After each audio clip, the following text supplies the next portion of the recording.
Bonjour Danick et bonjour tous les téléspectateurs du ZCL.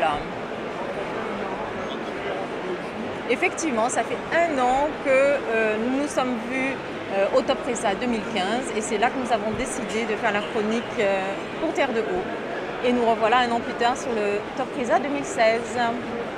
Bon, Terre de Haut, effectivement, l'Office du tourisme de Terre de Haut est présent sur le Top Presa avec le stand du CTIG et d'autres partenaires, d'autres co-exposants.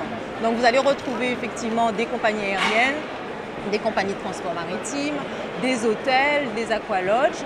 Pour nous, c'était important effectivement d'être sur le stand parce qu'au-delà de notre mission d'animation du territoire, un office du tourisme doit faire la promotion de sa destination sur le national et l'international. On ne peut pas effectivement être tout le temps sur des salons comme le Top Presa, le Grand Pavois, la Foire de Paris, mais on a choisi effectivement d'être là l'année dernière et de revenir cette année sur le Top Presa 2016. Pourquoi on est là? Parce qu'on s'est rendu compte effectivement il y a un an, c'est important pour nous de l'Office d'aller vraiment rencontrer les professionnels qui vendent la destination Guadeloupe, mais qui vendent aussi la destination Terre de Haut. C'est important pour nous de savoir quels étaient les besoins, pourquoi un client venait à Terre de Haut et ce qu'il recherchait pour bien comprendre et mieux affiner ce qu'on allait ensuite lui proposer sur place. Parce qu'après, moi, je ferai un retour aux professionnels, aux prestataires de l'île, pour être sûr qu'effectivement, ce qu'on va leur proposer correspond bien à la demande. Donc, c'est le but, effectivement, de la démarche, de la présence de l'Office sur le Top Presa. Et puis, on a effectivement eu des retours l'année dernière lorsqu'on était venu aussitôt après. Beaucoup de tours opérateurs, d'agences de voyage nous ont contactés parce qu'ils se sont dit, tant qu'à faire, plutôt que de passer par des intermédiaires, c'était plus simple de s'adresser directement à l'Office qui maîtrise son offre sur place et qui est capable de faire vraiment quelque chose à la carte.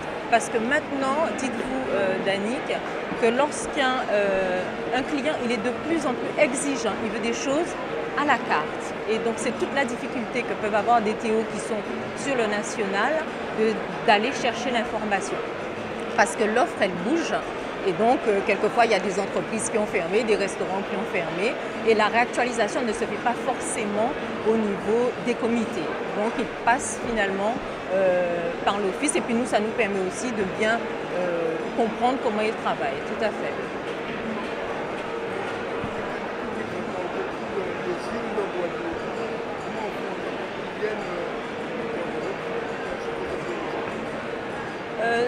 Alors, la politique, effectivement, c'est vrai que le slogan du comité du tourisme, les îles de Guadeloupe, il y a tant d'îles en elles, c'est une très bonne, c'est très vendeur.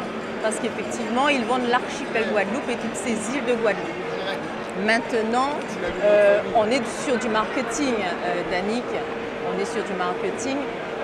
La politique, le CTIG est là pour mettre en place la politique touristique qui a été définie et élaborée par le Conseil régional, puisque c'est une structure régionale et départementale. Maintenant, je ne connais pas les grandes lignes du schéma de développement touristique. Je ne l'ai pas eu en main. Je ne sais pas s'il existe. Et je me dis que la politique touristique va plus loin que des marques ombrelles. C'est vrai que j'entends beaucoup parler des marques de territoire, de plateformes. C'est vrai que c'est bien, mais ce sont juste des outils. Maintenant, est-ce qu'on a une feuille de route? Où est-ce qu'on va? Je ne sais pas.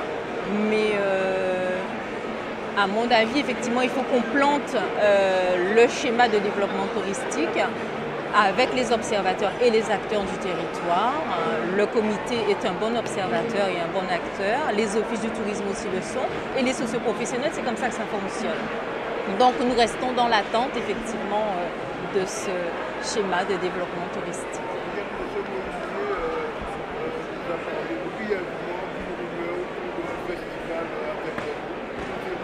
Vous êtes bien informé, Danick. En effet, le Terre de Haut prépare un bel événement. Je ne peux pas trop vous en dire, mais effectivement, il y a un très bel événement qui s'annonce, un festival de musique pour fin 2017 à Terre de Haut, un festival de reggae et de dancehall. Donc c'est effectivement une belle nouveauté pour nous et on espère que ça ravira tous les amateurs de musique.